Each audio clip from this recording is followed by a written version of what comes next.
에베소서 5장과 6장에는 이제 우리가 하나님의 사랑을 받은 자로서 이 땅에서 어떻게 살아야 할지 그 이야기를 해주고 있죠. 남편과 아내 사이에 어떻게 살아야 할지, 또 부모와 자녀 간에 어떻게 살아야 할지 이야기를 해주고 있고, 오늘 대목은 우리가 사회생활을 어떻게 해야 할지에 대한 이야기를 해주고 있습니다. 우리 인간은 근본적으로 혼자서는 살 수가 없는 존재로 지음을 받았죠. 우리는 서로 함께 살아야만 되는 그러한 존재입니다. 그래서 하나님께서도 아담과 하와를 지으시고 또 많은 자손들을 주시고 함께 주님 나라에서 주 뜻대로 평안을 누리고 기쁨을 누리며 살 수 있도록 그렇게 만들어 주셨는데, 죄가 그것을 망가뜨리고 말았죠. 그래서 우리가 이 땅에 살면서 함께 사는 것이 너무나 힘들고 어렵게 그렇게 만들어 놓았습니다. 내가 제일 사랑하고 내가 제일 아끼는 나의 배우자와 살아도 인생이 힘들고 어렵고, 내가 우리가 뭔가 좀 더 좋은 세상을 만들고 잘 살아보려고 사회를 만들고 제도를 만들고 하지만, 그럼에도 불구하고 사람들과 부딪히는 것이 너무나 힘들고 어렵고, 또 사랑해보겠다고 교회에 나왔지만 교회 역시 좀처럼 쉬운 곳은 아니다 하는 겁니다. 그래서 오늘 말씀을 통해서 우리가 정말로 사람 간의 관계 속에서 우리가 어떠한 태도를 가지고 임해야 할 것인가, 특별히 사회 관계 속에서 우리가 어떻게 살아야만 하는가, 그 이야기를 좀 나눠보려고 합니다. 오늘 종들에 대하여 그리고 또한 상전들에 대하여 이야기를 나누고 있는데요. 사회생활 하다 보면 직장이라든가 학교라든가 보면 윗사람이 있고 아랫사람이 있죠. 높은 직책이 있고 낮은 직책이 있습니다. 이 둘 사이의 관계가 어떻게 이루어져야 하는가에 관한 이야기를 보도록 합니다. 그래서 5절에 보니까 먼저 종들에게 이야기를 하고 있습니다. 낮은 자들에게 두려워하고 떨며 이렇게 얘기하죠. 아랫사람은 윗사람을 대할 때에 두려워하고 떠는 마음으로 대해야 한다는 거죠. 두려워하고 떤다는 얘기는 저 사람이 나를 자르면 어떡하나, 저 사람이 나를 당장 그만두라 그러면 어떡하나, 내 먹을 것 없어지는데, 그런 의미에서 두려워하고 떨라는 이야기가 아니죠. 나보다 경험이 많고 나보다 높은 자리에 있는 자로서 내가 존경하는 마음을 가져라 라고 하는 겁니다. 다른 게 아니죠.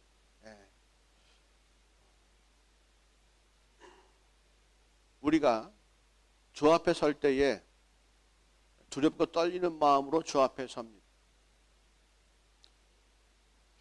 주님을 우리가 경외하는 것은 그분이 전지하시고 전능하신 하나님, 모든 것을 다 뜻대로 하실 수 있는 그분이기 때문에 두려워하고 떨리는 것도 있지만, 우리가 두려워하고 떠는 이유는, 경외하는 이유는 뭐냐 하면 그런 그분이 나와 함께 하기 때문에 그런 겁니다.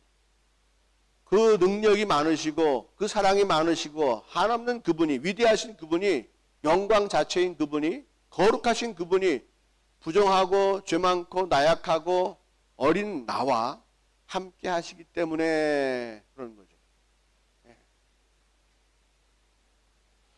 마찬가지로 우리가 이 세상에서 나보다 경험이 많고 나보다 능력이 좋은 그러한 상전들에 대하여 우리는 근본적으로 존경하는 마음을 가져야 된다. 이것은 유교적인 문화에서 나오는 게 아닙니다. 이것은 분명히 나보다 오래 살았고 경험이 있고 그 일에 나보다 더 능통하기 때문에 내가 그러한 마음을 품고 있는 겁니다.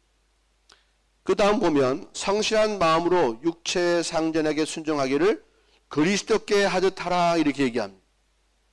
성실하게 일을 하는데 내 상전을 대할 때는 그리스도께 내가 대하는 것처럼 그렇게 하라는 이야기. 그렇다면 우리가 그분이, 나의 상전이 나에게 하나님의 말씀에 반대되는 그러한 일을 명령하더라도 내가 순종해야 되는가, 그런 얘기를 하고 있는 건 아니죠. 우리가 그리스도께 어떻게 대하고 있습니까? 우리가 주님을 어떻게 대하고 있습니까? 그게 바로 되면 이 말이 풀리는 거예요. 내가 그리스도께 대하는 나의 태도가 잘못되었으면 오늘 이 5절 말씀은 풀리지가 않아요. 내가 그리스도께 대하는 나의 마음이 주님 보시기에 맞는 마음이면 오늘 이 말씀이 풀립니다. 주께 대하듯 하라라고 하는 그 말씀. 내가 주를 어떻게 대하고 있습니까? 우리는 유교적인 문화 속에서 자랐기 때문에 나보다 나이가 많거나 나보다 경력이 있거나 나보다 높은 사람들에 대해서 굉장히 무조건적으로 순종하려고 하는 마음이 있어요. 그런 태도가 있어요. 그래서 옳지 않은 것 말씀해도 내가 해야 되고, 나에게 불이익이 되고 내가 힘들고 어려운 일이 있어도 그 사정을 얘기하지 않고 그냥 무조건 들어줘야 된다는 생각을 하고 있어요. 그거는 우리가 주께 대하는 태도가 아닙니다. 그건 우리가 세상에서 유교적인 문화를 배웠기 때문에 체득되어서 하는 거지 그리스도를 대하듯 그렇게 하지 않는 겁니다. 우리가 그럼 그리스도를 어떻게 대해야 합니까? 그리스도는 진심으로 대해야 합니다.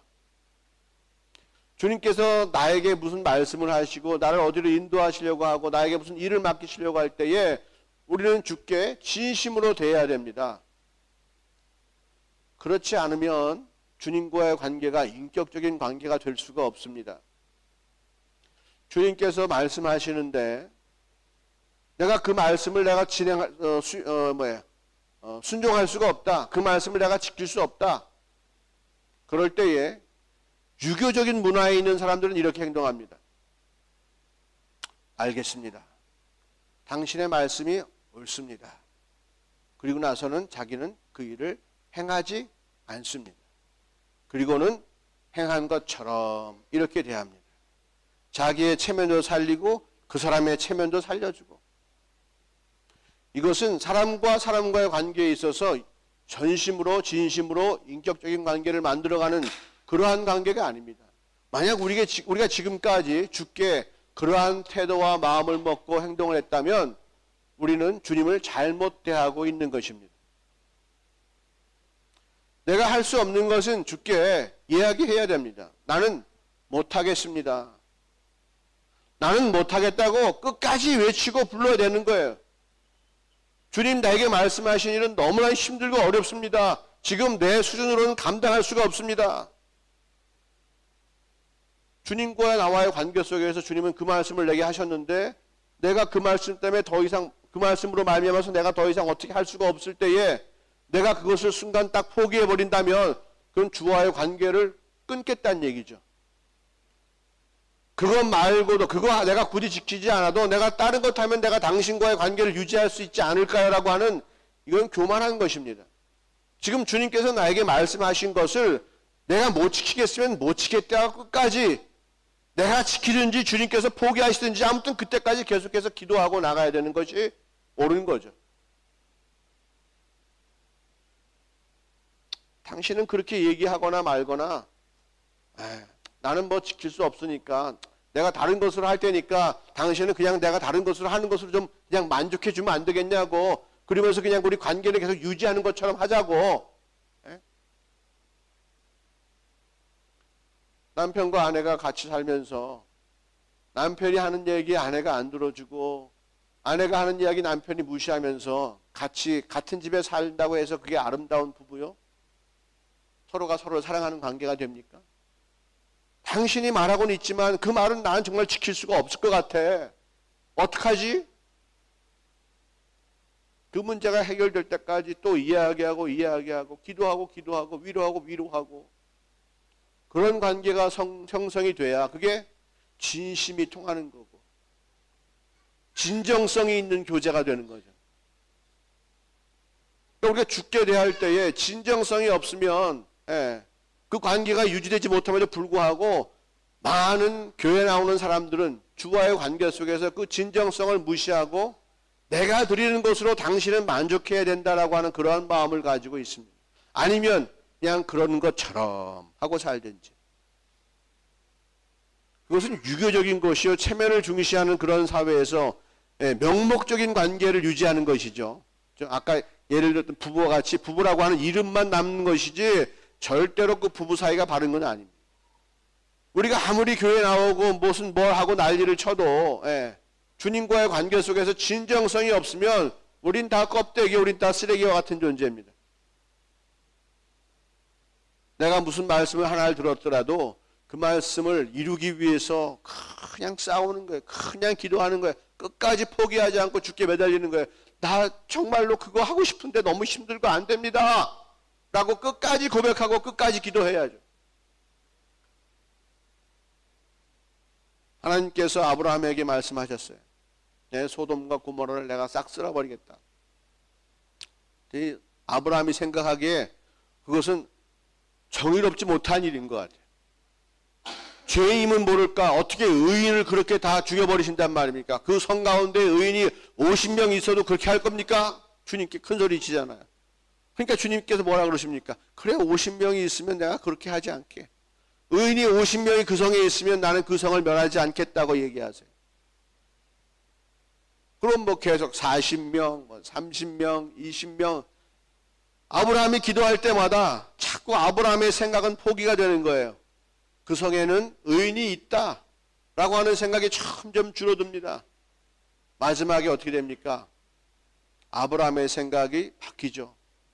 주님께서 그 성을 멸하시는 것은 맞습니다. 그 성에는 의인이 하나도 없습니다. 아버지께서, 하나님 아버지께서 그나마 긍휼을 베풀어 주셔서 내 조카, 그 가족을 살려주시면 감사하겠나요? 소돔과 고모라를 멸하시는 당신의 뜻이 옳습니다 라고 하는 것을 바뀌고 그 일을 아브라함이 납득하고 용납하게 되는 거예요. 우리는 그런 과정을 겪지 않으려고 그래요. 주님과 진정성을 놓고 한번 부딪혀 보려고 하지 않아요. 내가 당신을 대하는 것은 참 진정한 겁니다. 진정한 마음으로 당신을 대합니다.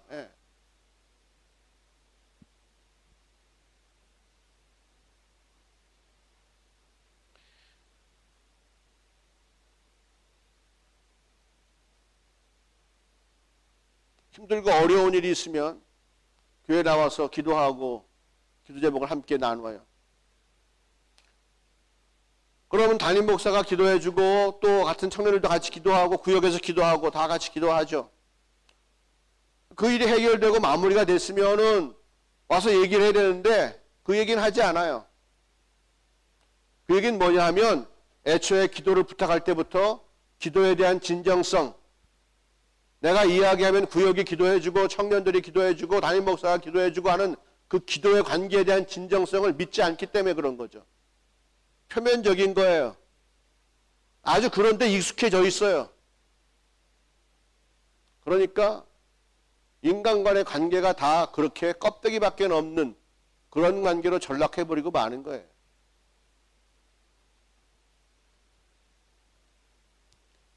주님께서 우리를 그렇게 대하십니까? 주님께서 우리를 대하실 때 그렇게 진정한 마음이 없이 진실된 마음 없이 그렇게 우리를 대합니까? 그렇게 진실된 마음이 없는 주님께서 우리를 위해 아들까지 주셨습니까? 그렇게 진실된 마음을 느끼지 못한 이유가 뭡니까? 우리 가운데 성령님 안 계시니까 못 느끼는 거죠. 한 번도 그렇게 주님과 부딪혀 본 적이 없어요. 기도하고 몸부림쳐 본 적이 없어요. 대부분 다 적당히 있는 척하고 넘어가려고 그래요. 그러니까 기도하지 않으니까 뭐가 생겨요? 마음에 진정성이 없으니까 의심이 생기죠. 껍데기밖에 없으니까 미움이 생기죠. 그 문제, 주님과의 관계가 회복되지 않았어요. 주님께서 나한테 말씀하신 것이 있는데 그 문제가 해결되지 않았으니까 자꾸 죄가 내 가운데서 불빛 이는 거예요. 그 관계를 먼저 해결해야 되는 거예요. 주님과의 관계를 해결해야 되는 거예요. 주님 대하듯이 하는 것이 뭔지 알아야 사람을 대하지. 주님 대하시는 것, 주님 대하듯 대하는 것이 무엇인지 알아야 남편이 아내를 사랑하고 아내가 남편을 사랑하죠. 주님 대하듯 대하는 것이 무엇인지 알아야 형제자매가 사랑하고 가족 간의 우애가 있죠. 주님 대하듯이 그렇게 인격적인 관계가 무엇인지 알아야 교회 내에서 싸우지 않죠.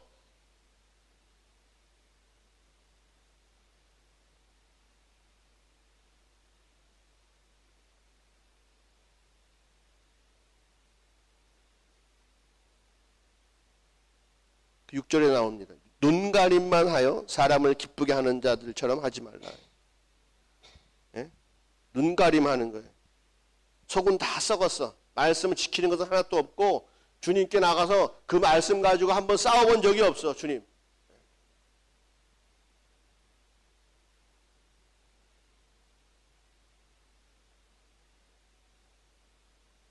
다른 것으로 충성하면 뭐가 될 것처럼 여기지만 여전히 주님과의 관계는 해결되지 않았다.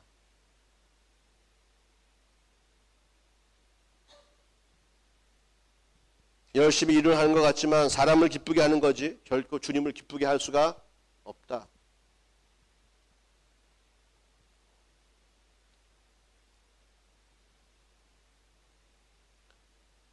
(6절) 후반부에 보니까 그리스도의 종들처럼 마음으로 하나님의 뜻을 행하고, 그리스도의 종은 마음으로 하나님의 뜻을 행한다 그래요.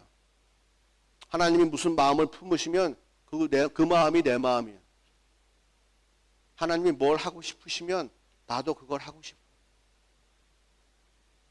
하나님이 그렇게 마음 먹으셨으면 나도 그렇게 마음 먹고 싶어. 주님께 죄를 싫어하시면 나도 죄를 싫어하고 싶어. 그리스도의 종들에게는 그런 마음이 있다는 거예요.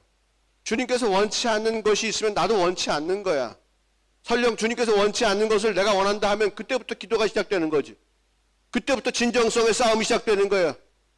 주님, 나는 당신과의 관계를 유지하고 싶고, 나는 당신을 사랑하고 싶고, 당신 마음에 드는 사람이 되고 싶은데 내가 그 일을 행할 수가 없으니 어떻게 하면 좋겠습니까?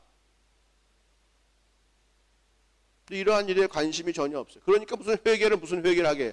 예? 죄를 감추는 거지. 그냥 다 덮어두고.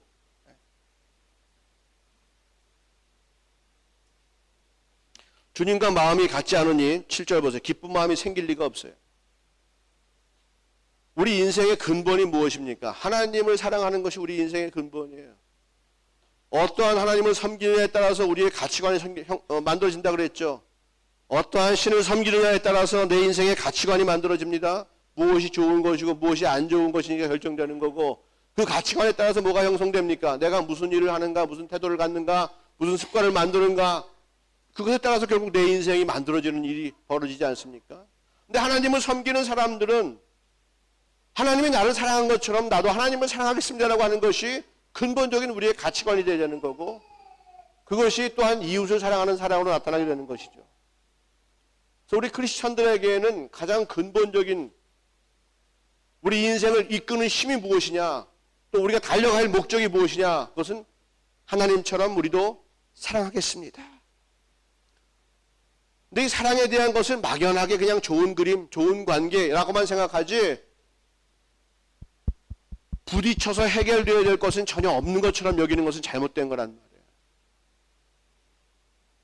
남편과 아내가 만나서 결혼해서 사랑하려면 얼마나 많이 싸워야 되는지 아십니까? 얼마나 많이 이렇게 부딪혀야 되는지 아십니까? 우리 교회 내에서 사람과 사람 사이에 무슨 갈등이 있고 문제가 있는 것은 비교할 필요가 없어요. 예, 우리 인간이 얼마나 사랑하기에 힘든가 하면 부부 사이를 보면 금방 알 수 있는 거예요. 근데 그 사이에서 그렇게 되려 하지 않고, 사랑하려 하지 않고, 진정성을 포기하고 진실성을 포기하면 진짜 포기가 된 상태. 남편은 남편이지만 돈만 벌어오르는 존재. 아내는 아내지만 밥만 차려주는, 그러한 애들 교육시키고 밥만 차려주는 그러한 존재일 뿐이지 인격적으로 주고받는 것이 없어요. 우리가 근본적으로 채워질 것이 사랑인데 그 사랑이 채워지지 않기 때문에, 그 사랑을 구하지도 않기 때문에 어디 가서 있어도 무슨 일을 해도 내 인생은 건조할 뿐이고 내 인생은 말라 비틀어졌을 뿐이고, 누구를 만나도 무슨 일을 해도 형통하지 않는 이유, 만족이 없는 이유는 근본이 채워지지 않았기 때문에 그렇다. 하나님의 마음, 그 사랑하는 마음으로 우리가 채워지지 않아서 어디 가도 안 되는 거예요.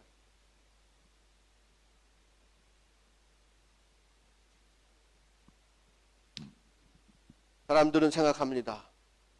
종이 된 것은 복을 받지 못해서 그런 거고, 상전이 된 것은 복을 받아서 그런 거다. 시험에 떨어지는 것은 은혜가 없어서 안 되는 거고, 시험에 붙은 것은 은혜가 있어서 되는 거다. 누구는 학부만 졸업하는 것은 은혜가 없어서 안 되는 거고, 박사까지 하는 것은 은혜가 많아서 되는 거고, 돈을 많이 버는 것은 은혜를 많이 받아서 되는 거고, 돈을 적게 버는 것은 은혜가 없어서 되는 거고. 마치 꼭 그래서 예수 믿는 사람들은 꼭 높은 곳에 올라가고 돈을 많이 벌고 하고 싶은 일을 무조건 다 잘해야 되는 것처럼 생각하는 그러한 거짓말들이 교회에 팽배하게, 예수 믿으면 잘 된다, 그 거짓말 가지고.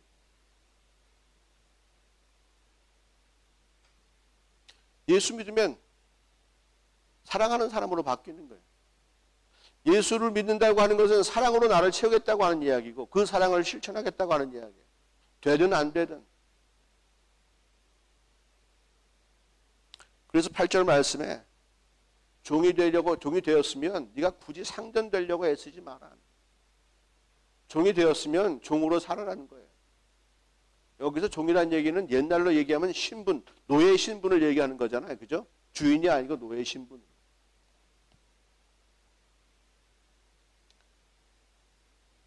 우리는 예수를 믿는다 하면서도 사랑하려고 하지는 않고, 예수를 믿는다는 그 이유로 하나님께 내 육신을 만족시키고 내 감정을 만족시키고 다 그렇게 얘기하죠.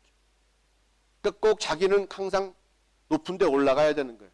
항상 자기는 꼭 대학교 교수가 돼야 되는 거예요. 내가 대학 교수가 돼서 수많은 영혼들을 교회로 데리고 오겠습니다. 그게 인격적인 거예요?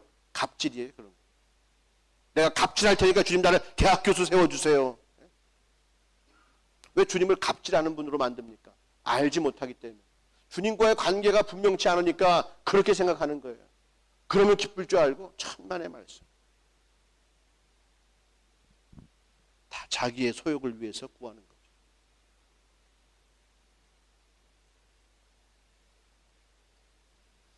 그래서 9절의 말씀이 나옵니다. 상전들아 너희도 그들에게 이와 같이 하고 위협을 그치라. 높은 자리에 있는 것 같고 아랫사람 협박하고, 진짜 요즘 말로 하면 갑질하지 말라는 이야기. 상전은, 우리 모두의 상전은 오직 주님밖에 없다.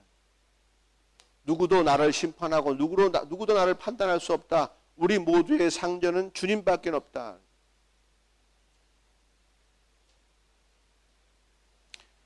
너희가 상전된 줄 알지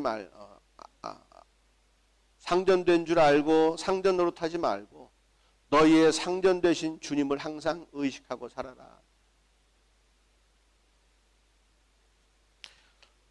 우리의 상전 되신 주님은 사람을 외모로 취하는 일이 절대 없으시다. 초반부에도 말씀드렸지만 주님이 원하시는 것은 우리와 인격적인 관계를 원하시는 거죠. 겉으로 보기에 내가 주일 예배 빠지지 않고 다니고 내가 뭘 하고 많이 하고 이런 상황을 얘기하는 것이 아니에요. 그런 것으로 절대로 주님은 우리를 보지 않으세요.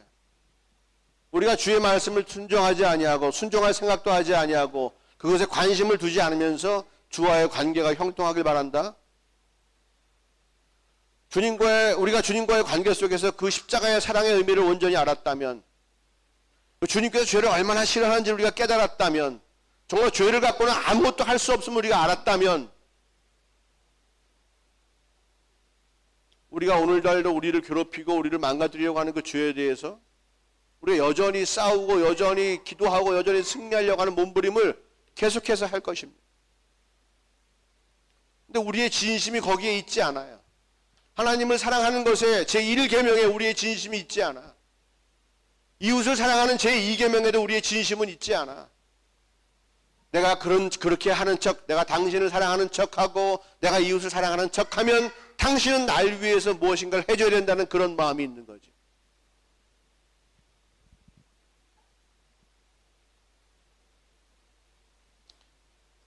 주님은 우리의 중심을 보시는 분이에요. 그래서 우리 안에 성령님이 계시지 않으면 주님은 우리를 받으실 수가 없다. 사랑을 전하려고 하는 그 성령님의 탄식하시는 그 말씀과 그 기도가 우리 가운데 없으면 하나님께서 우리를 받으실 수가 없다.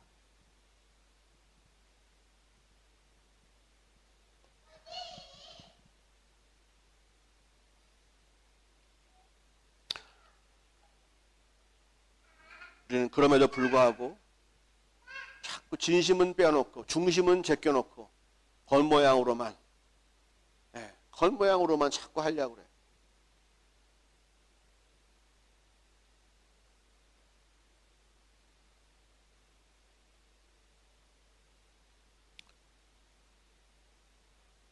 우리가 우리의 인생의 목표를 예수님을 믿는 다음부터 우리의 인생의 목표가 바뀌었잖아요. 그죠? 내 꿈을 이루려고 하는 사람에서 하나님의 꿈을 이루려고 하는 사람으로 바꿨죠. 하나님의 꿈이라고 하는 것은 사랑하는 거잖아요. 다시 말하면 우리의 인생은 이제 사랑하는 것이 우리 인생의 목표인 거예요. 내가 만나는 사람은 누구든지 사랑할 그 마음을 가지고 우리 사는 사람들이에요. 어떤 업적이나 성과나 이런 것보다도 우리는 사랑하는 것으로 만족하는 사람들이에요. 왜? 주님께서 그걸로 만족하시니까. 그래서 하나님을 그렇게 사랑하려고, 하나님께서 우리를 사랑하신 것처럼 나도 그렇게 하나님을 사랑하려고 애쓰는 거예요. 또 진짜로 이 땅에서 누군가를 내가 하나님이 나를 사랑하시듯이 그렇게 내가 누군가를 사랑하겠다고 마음먹은 것이 바로 부부죠. 또 부모와 자식 간의 관계도 마찬가지예요. 그렇게 사랑하겠다고 하기 때문에 주님께서 관계를 열어주시는 거죠. 남편과 아내 사이 사랑만 있으면 아무 문제 없어요. 돈이 있거나 없거나 아무 문제 없어요. 부모와 자식 간의 관계도 마찬가지. 사랑만 있으면 아버지가 돈을 못 벌어도 괜찮아요. 자녀들이 공부를 못해도 괜찮아요. 사랑만 있으면 모든 것은 다 해결될 수 있어요. 문제가 뭐예요? 사랑이 없으니까 안 되는 거예요. 사회생활도 마찬가지죠. 내가 누군가를 사랑만 하면 내가 어디 가든지 형통하고 내가 무슨 일을 하든지 형통합니다. 내 인생의 목적이 사랑이라면 주님께서 나를 그 일을 할 수 있게끔 써주시는 거예요. 나는 어디 가든지 그 일을 하면 돼요. 누가 나를 바보로 알건 누가 나를 멍청이로 알건 상관없어요.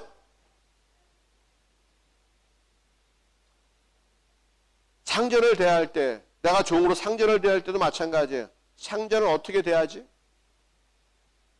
진짜 주님 대하듯 되면 되는 거예요. 사랑하는 관계로 대하면 되는 거예요. 하지만 우리는 상전을 대할 때 뭘로 대하면? 율법적인 걸로 대하고 또 유교적인 것으로 대하니까 안 되는 거예요.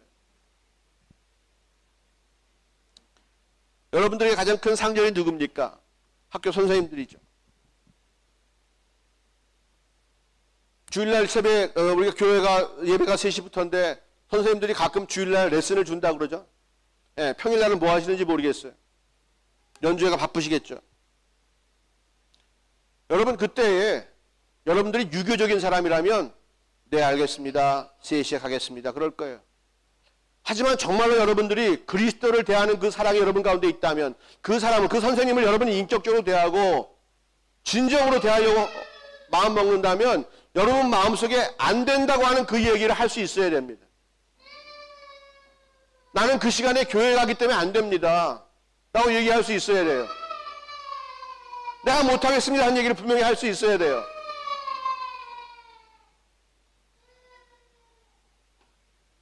그렇지 않고 우리가 진짜 유교적인 사람이라면 그냥 벌벌벌벌 떨고서 거기에 그냥 아이고 그래야 되나 보다라고 하고 말 거예요. 여러분 안에 계신 주님은 없어요.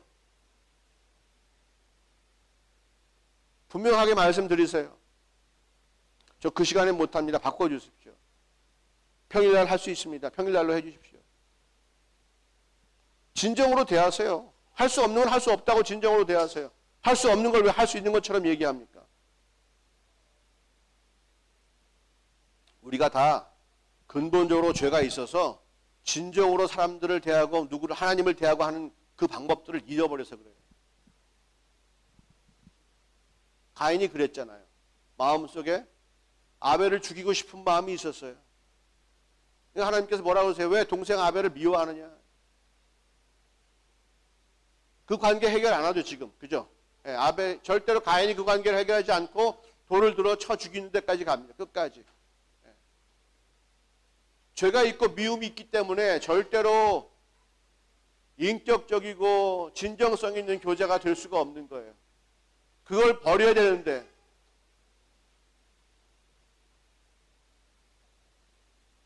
괜히 그렇게 말하면 자기만 옹졸한 사람 될까 봐 오히려 미움을 더 키우죠. 죄를 더 키워요. 아니요, 우리는 그렇게 되면 안 됩니다. 우리는 죄 때문에 근본적으로 제대로 된 관계를 맺을 수 없는 사임을 인정하고 우리가 서로에게 그러한 부족한 부분들을 채울 수 있는 사람이 되어야 되는 거예요. 그걸 인정하고 들어가야 우린 진정성 있는 교제가 이루어질 수 있어요. 아, 저 사람이 지금 이렇구나. 왜 온전하지 못하지? 왜 나에 대해서 온전하지 못하지가 아니라 우리가 서로 죄인이기 때문에 부족한 부분이 있는 거예요. 부딪히는 부분이 있는 거예요. 안 되는 부분이 있는 거예요. 그걸 인정하고 되게 해달라고 주님께 기도하는 거예요. 나 당신하고 너무나 친하고 싶고 당신 잘 되길 난 너무나 바라는데 이것 때문에 너무나 힘듭니다라고 얘기할 수 있어야 됩니다.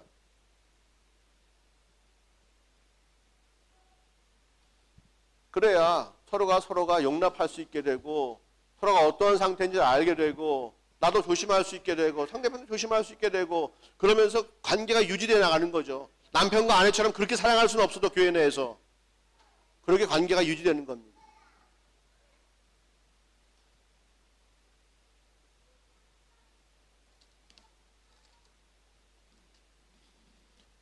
죄가 있는 한, 그죠?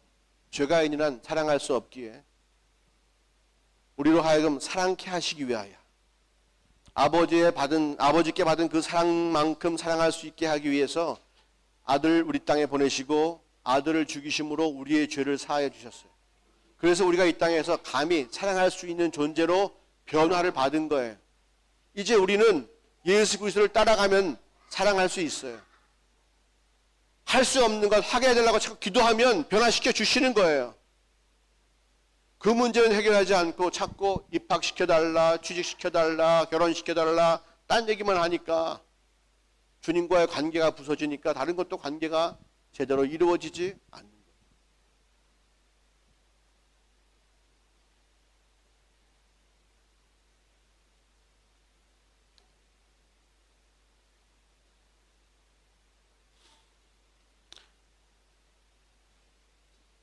주님이 우리에게 주시는 그 사랑이 가장 밑바닥에 깔려 있어야 됩니다.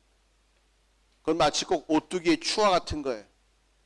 그래서 어떠한 풍랑이 일어도 누가 흔들어도 요동치 아니하고 다시 자리를 잡을 수 있는 이유는 내가 주님께 주신 귀한 사랑이 있고 나도 그렇게 살려고 그 사랑이 나를 꽉 붙잡고 있기 때문에 그런 거예요. 반석 위에 서는 것은 바로 그 사랑 위에 서는 것이고 반석 위에 서는 사람은 그렇게 살겠다고 사랑하며 살겠다고 작정한 삶이 반석 위에서 요동치 않는 흔들리지 않는 삶을 사는 거고 그러한 자의 삶이 기쁠 수밖에 없는 거예요.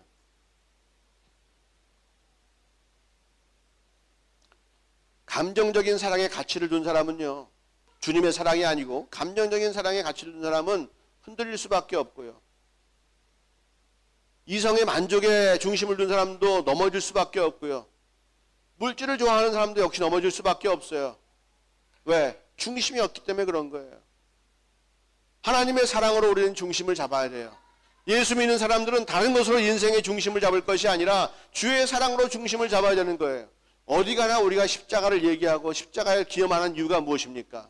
바로 그 십자가를 통해서 하나님의 사랑이 우리 가운데 있다는 사실을 확증했기 때문에 그런 것이죠. 여러분, 세상의 거짓말에 속지 마십시오. 이렇게 살아도 된다, 저렇게 살아도 된다, 대충 교회 생활 해라. 그게 아닙니다. 하나님과의 관계만큼 치열하게 해야 되는 건 없습니다. 그것만큼은 밤이 새도록 기도해야 되고 해결되지 않을 때 해결될 때까지 노력해야 되는 겁니다. 여러분들도 학업은 그렇게 하지 않습니까? 이해가 안 되면 될 때까지 하잖아요. 연습이 안 되면 될 때까지 하잖아요. 안 넘어가는 부분이 있으면 될 때까지 하잖아요. 안 헤어지는 부분 외울 때까지 하잖아요. 예. 주님과의 관계 속에서 안 되는 부분이 있으면 절대로 놔두지 마십시오. 그건 무엇보다도 더 중요한 문제입니다. 기도하세요. 죽을 때까지 기도하세요. 해결될 때까지 기도하세요. 아브라함처럼 마음이 시원해질 때까지 기도하세요. 예. 한나처럼 마음의 문제가 해결될 때까지 수심이 사라질 때까지 기도하세요. 마음속에 그것을 항상 붙들고 있으면서 그죠? 마치 꼭 남들이 뭘 잘못해서 내가 불행한 것처럼 생각하지 마십시오. 주님이 뭘 잘못해서 교회가 뭘 잘못해서 여러분을 만족시키지 못하는 것처럼 생각하지 마십시오. 여러분이 주님과의 관계가 옳지 않기 때문에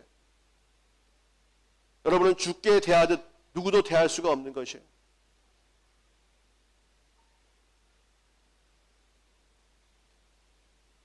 회개하세요.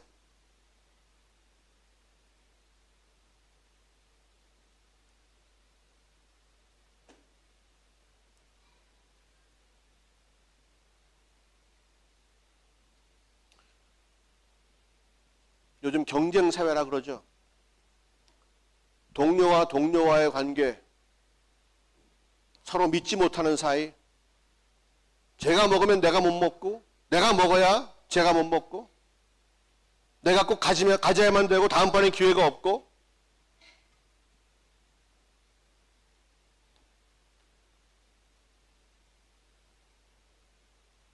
결혼식장에 갔는데 선물로 수건 한 장씩을 나눠주는 거예요. 근데 조금 모자라게 준비를 했어. 주최 측에서 신랑 신부가 수건을. 그러면 안 받아올 수도 있잖아. 그죠? 그리고 못 받는 사람이 내가 될 수도 있죠. 내가 결혼식에 왜 갔어요? 신랑 신부를 어떻게 하라고? 축복해 주러 간 거잖아요. 행복하게 잘 살아라고. 근데 다른 사람 다 주는데 나만 수건 한 장 안 줬다고 화내고 남들 가진 거 뺏으려고 그러고 그러면 어때요? 보기에. 그런 사람 존경할 수 있습니까? 굉장히 인격적이에요? 그렇지 못하죠? 조금 클 뿐이에요. 공부할 수 있는 자리, 취직 자리, 뭐 하는 거 그거 내가 안 갖고 남들 가져도 그만이에요. 내가 할 수 있는, 내가 하고 싶은 일은 사랑하는 일이기 때문에 나는 그거 없어도 사랑할 수 있어요. 우리가 죽게 말할 수 있는 이유가 그거예요. 난 그거 없어도 주님 사랑할 수 있어요.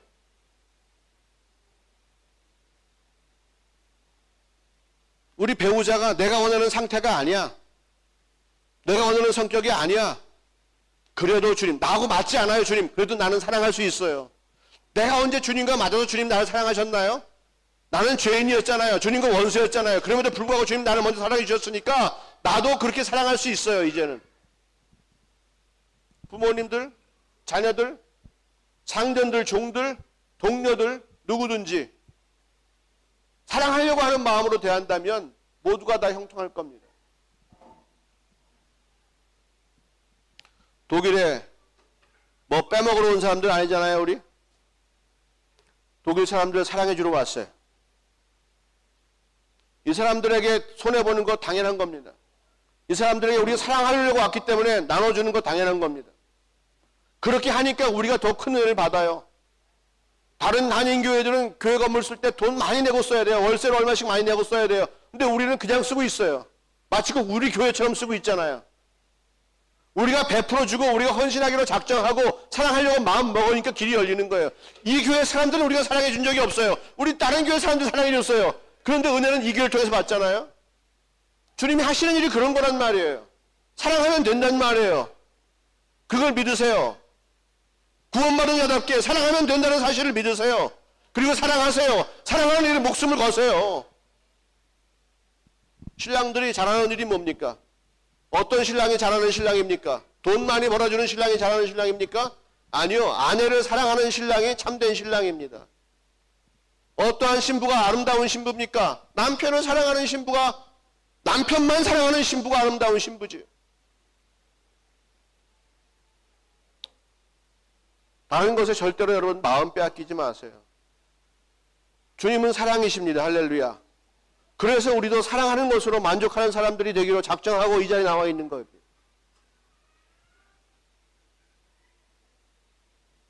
두려워하지 마시고 사랑합시다. 그리스도께 하듯 서로 대합시다. 할렐루야. 진심으로 대합시다.